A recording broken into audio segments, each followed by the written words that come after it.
मित्रों नमस्कार। आज हम जिस विषय पर चर्चा करने जा रहे हैं वह हमारा राष्ट्रीय प्रतीक है, जो हमारे राष्ट्रीय गौरव, स्वाभिमान, सम्मान और शक्ति को प्रदर्शित करता है। तो प्रत्येक राष्ट्र और समाज खुद को व्यक्त करने के लिए कुछ न कुछ प्रतीक निरंतर गढ़ता रहता है, और वह समाज जो इन प्रतीकों को गढ़ता रहता है उसके नागरिक और वह समाज उन्हीं प्रतीकों के माध्यम से खुद को व्यक्त करते हैं। तो जो बड़े बड़े स्मारक, मूर्तियाँ या और भी दूसरे बहुत सारी चीज़ें बनाई जाती हैं जो उस जगह की पहचान के रूप में स्थापित हो जाती हैं, तो हमारे राष्ट्रीय प्रतीक भी उसी तरह से हैं। तो जो सेंट्रल विस्टा नई दिल्ली में जिसका निर्माण किया जा रहा है, उसमें हमारी संसद भवन सबसे उल्लेखनीय इमारत ही है। लेकिन क्योंकि संसद भवन सिर्फ इमारत नहीं होती, लोकतंत्र का सबसे बड़ा प्रतीक इसे माना जाता है। तो संसद भवन लोकतंत्र का मंदिर है, अगर यह कहा जाए तो इसमें कोई हर्ज नहीं होगा। तो हमारे लोकतंत्र का जो भव्य मंदिर बनाया जा रहा है उसके शीर्ष पर अशोक स्तंभ की स्थापना की गई है, जिसका अनावरण अभी प्रधानमंत्री जी ने किया। अब इस अनावरण को लेकर भी तमाम तरह की प्रतिक्रियाएं व्यक्त की जा रही हैं, और लोकतंत्र में यह स्वाभाविक भी है क्योंकि सबके अपने अपने लक्ष्य हैं और इसमें ये चीज़ें होती रहती हैं। तो फिर इस अशोक स्तंभ और राष्ट्र चिन्ह के बारे में कुछ बात किया जाए तो यह 6.5 मीटर ऊंची कांस्य प्रतिमा है जो 6500 किलोग्राम वजनी है। और मानी हुई बात है, इस तरह की जो भव्य निर्माण किए जाते हैं उसमें बहुत ही गहराई से आर्किटेक्ट और उस समाज के अभिव्यक्ति के दूसरे जो तरीके होते हैं उन चीज़ों का ध्यान रखा जाता है, क्योंकि इनका जो निर्माण होता है और इन प्रतीकों को जब गढ़ा जाता है तो केवल 1-2 दिन के लिए ये नहीं होते हैं। जैसे अभी हमारी जो पुराना संसद भवन है वह अंग्रेज़ों ने बनवाया था 1912 में। अब वहाँ 110 साल से ऊपर उसकी उम्र हो चुकी है, और जब देश आज़ाद हुआ था उस वक्त हमारी आबादी महज 36 करोड़ थी, और आज 2022 में हम लगभग 136 करोड़ होने वाले हैं। तो ऐसी स्थिति में जो हमारी लोकतंत्र की आवश्यकताएं हैं और हमारे जनप्रतिनिधियों को अपनी बात रखने के लिए जो जनता के प्रतिनिधि हैं उनको बैठने के लिए, बोलने के लिए जो सहूलियतें, समय के साथ तकनीक और साधन चाहिए था, वह पुरानी संसद में पूरी नहीं हो पा रही थी। इसी वजह से हमें नई संसद भवन का निर्माण करना पड़ रहा है, और वह समय के साथ और दुनिया की बेस्ट टेक्निक के साथ किया जाना बेहद ज़रूरी है। और उसी प्रक्रिया में अभी सोमवार को प्रधानमंत्री जी ने इस अशोक स्तंभ का उद्घाटन, शिलान्यास या कहीं अनावरण किया। अब हमारा जो अशोक स्तंभ है वह हमारा राष्ट्रीय प्रतीक है, राष्ट्र चिन्ह है, जहाँ पर सत्यमेव जयते लिखा है कि सत्य की कभी पराजय नहीं होती, सत्य सदैव विजयी होता है, और उसके ऊपर यह अशोक स्तंभ रहता है। कोई भी भारत सरकार का प्रतीक होता है, भारत सरकार का भारत होने का जो चिन्ह है वह यही अशोक स्तंभ और सत्यमेव जयते है, जो हमें पूरी तरह से हमारी पहचान से जोड़ता है। और हमारी ये जो नई संसद भवन की बिल्डिंग बन रही है वह भी इसी प्रतीक से जुड़ी हुई है। अब सोचिए 4 सिंह जो चारों दिशाओं में मुंह किए हुए एक दूसरे से पीठ सटाकर बैठे हैं, तो शेर किस बात का प्रतीक होता है? वो भी एशियाटिक लायन, बब्बर शेर।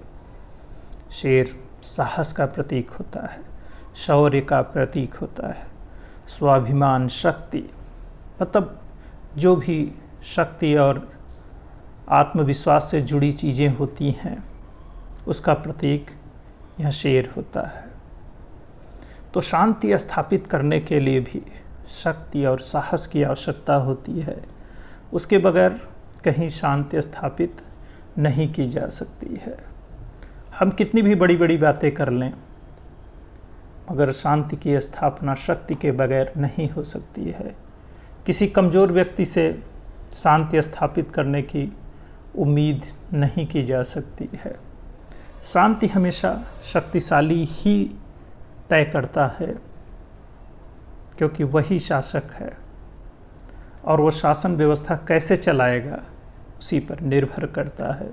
तो ये जो 4 सिंह हैं यह शक्ति, साहस, स्वाभिमान और आत्मविश्वास के प्रतीक हैं, क्योंकि शासन को स्थापित करने के लिए, शांति और शक्ति का प्रदर्शन करने के लिए बिना इनके हासिल नहीं हो सकता है। तो हमें शक्ति, साहस, स्वाभिमान और आत्मविश्वास यह निश्चित गुण होने ही चाहिए, जिससे समझौता नहीं किया जा सकता है।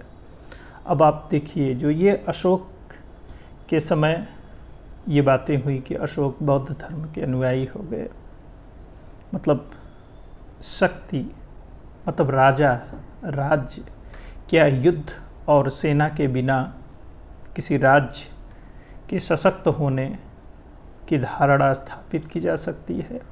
या कोई राष्ट्र के रूप में बिना सैन्य शक्ति के बना रह सकता है? और यह वह क्या हिंसा मुक्त हो सकता है? तो इसका जवाब है नहीं।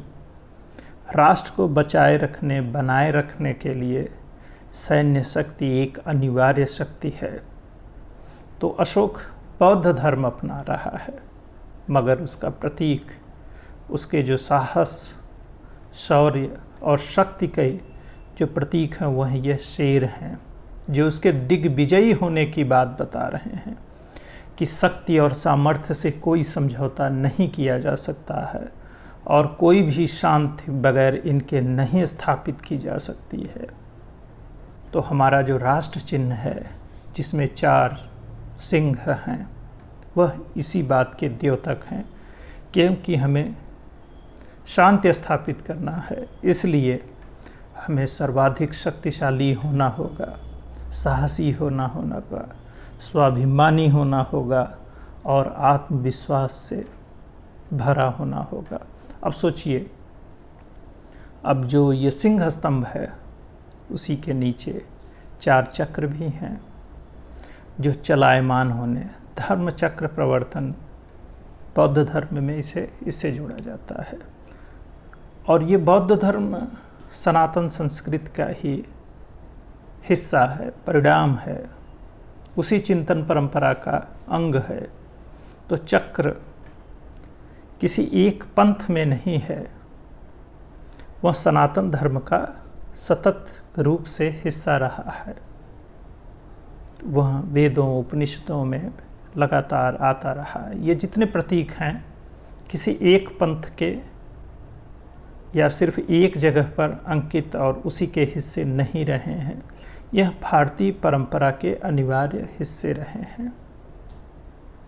अब सोचिए, सिंह स्तंभ जो है, इन 4 शेरों के नीचे 4 चक्र भी हैं और इसमें 4 दूसरे पशु भी हैं, जिसमें घोड़ा है, बैल है, हाथी है और शेर है। और ये 4 दिशाओं में अंकित हैं, जिसमें पश्चिमी दिशा में घोड़ा है, पूर्वी दिशा में बैल है और दक्षिणी दिशा में हाथी है और उत्तर दिशा में शेर है। मतलब हर दिशा में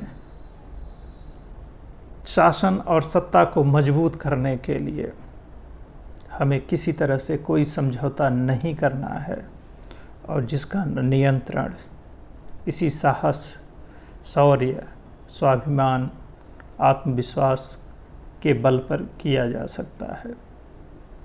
यह जो 4 सिंह हैं ये इन्हीं के प्रतीक हैं कि हमें सर्वाधिक शक्तिशाली बनकर एक राष्ट्र के रूप में समस्त संसार में अपनी पहचान बनानी है और शांति इसी शक्ति के बल पर हासिल किया जा सकता है, क्योंकि शांति की सुरक्षा के लिए भी शक्ति चाहिए। शांति आपके समाज में तभी रहेगी जब आप शक्तिशाली होंगे, धन बल से, दोनों से, ज्ञान से। मतलब किसी भी पक्ष में अगर आप कमज़ोर हुए तो शांति नहीं होगी, चाहे वह धन हो, चाहे वह बल हो, चाहे वह ज्ञान हो, क्योंकि तीनों अलग अलग नहीं हो सकते हैं। ज्ञान के बिना धन नहीं आ सकता और बल बिना धन और ज्ञान के कोई मायने नहीं रखता है।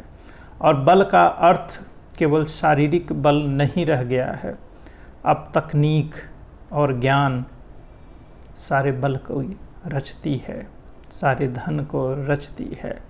तो हमें एक ज्ञानवान समाज बनना पड़ेगा और ज्ञान के क्षेत्र में हमें सर्वाधिक शक्तिशाली बनना पड़ेगा, तभी हम इन 4 शेरों की सार्थकता साबित कर पाएंगे।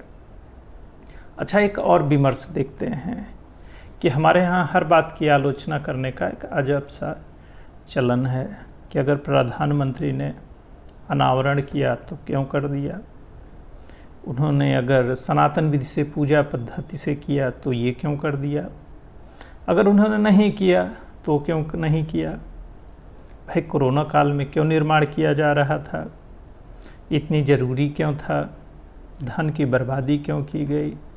और तो और कुछ लोग जो अति आलोचक हैं, अभी श्रीलंका की जो समस्याएं चल रही हैं वहाँ पर जो दिवालिया सरकार की निकम्मेपन और भ्रष्टाचार की वजह से पूरी श्रीलंका सरकार, श्रीलंका की इकॉनमी कोलैप्स कर गई, उसके लिए भी प्रधानमंत्री मोदी को एक बहुत बड़े पत्रकार हैं प्रत्यक्ष और परोक्ष रूप से जिम्मेदार ठहरा रहे थे। अभी कल 9 बजे रात ही उनकी प्राइम टाइम पर ये देख रहे थे, बड़ी हंसी आ रही थी कि यार अपनी कुंठा से अब तो बाहर निकलिए, जो अच्छा हो रहा उसको सराहिए, आलोचना करिए, अस्थायी रूप से निंदक मत बनिए किसी चीज़ के।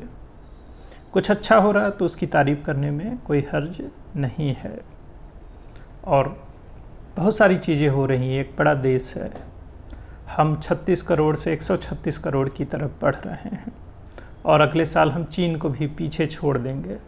ऐसी स्थिति में जो संसाधनों की स्थिति है और हमारी जो उपलब्धियां हैं वह नाकाफ़ी है, ये भी तो सच है। तो हमें नए तरीके से नए व्यवहार को सीखना होगा, नए समाज का निर्माण करना होगा, नई तरह की व्यवस्थाओं को अपनाना होगा, क्योंकि एक पुरातनपंथी, जड़पंथी जब हम हो जाते हैं तो नई चीज़ों को अपनाने में हमें बेहद संकोच होता है और एक डरे हुए आदमी की तरह हम व्यवहार करते रहते हैं। उस डर से बाहर निकलने की आवश्यकता है, उसके लिए आत्मविश्वास, साहस और शक्ति की आवश्यकता होती है। और हमारा राष्ट्रीय प्रतीक जो है उसी को हमें हर समय याद दिलाता रहता है कि अपनी शक्ति और सामर्थ्य पे भरोसा रखिए और आगे बढ़िए। तुम्हें ही दिग्विजय करनी है भारतवंशियों, हे भारतवासियों, तुम ही वह शेर हो। यह प्रतीक, अब इस प्रतीक को लेकर भी इस अशोक स्तंभ के जो कांस्य प्रतिमा बनाई गई है उसका आकार ऐसा क्यों है, इसमें शेर ऐसे क्यों दिख रहे हैं, इसको लेकर भी लोग बहुत सारे बहस कर रहे हैं। उनका एक सूत्री काम ही है कि यही करते रहना और निरंतर आलोचना नहीं, निंदा करते रहना। चलिए, निंदकों को भी सुनिए और आज की बात को यहीं पर विराम देते हैं। धन्यवाद। जय हिंद, जय भारत।